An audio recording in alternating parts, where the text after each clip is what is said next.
বাংলাদেশ জামাতে ইসলামী যেনতেন নির্বাচন চায় না বলে জানিয়েছেন দলটির আমির ডাক্তার শফিকুর রহমান। আর তাই নেতাকর্মীদের প্রস্তুত থাকার আহ্বান জানিয়েছেন তিনি। সকাল 7:15টার দিকে কুমিল্লা সদর দক্ষিণ উপজেলার পদুয়ার বাজার পথসভায় তিনি এসব কথা বলেন। এ সময় তিনি আরও বলেন, নতুন পুরাতন বুঝি না, আগামীতে যে কোনো ফ্যাসিবাদের বিরুদ্ধে কঠোর প্রতিরোধ গড়ে তুলতে হবে। যে শহীদরা রক্ত দিয়ে বাংলাদেশকে আমানত হিসেবে রেখে গেছে, সে রক্তের সাথে কাউকে বেইমানি করতে দেওয়া হবে না বলেও জানান তিনি। এ সময় তিনি আরো বলেন, কিছু রাজনৈতিক দল এখন দখল ও লুটপাটে ব্যস্ত। দলগুলোকে নিজেদের সামাল দেওয়ার আহ্বান জানিয়ে তিনি বলেন, তা না হলে জনগণই তাদের সামলে দেবে। ফেনীতে রুকন সমাবেশে যোগ দিতে যাওয়ার পথে কুমিল্লায় পৃথক 4টি পথসভায় অংশ নেন তিনি।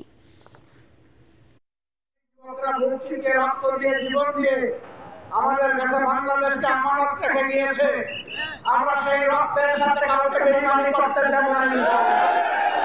আমরা যেন তেন কোনো নির্বাচন চাই না।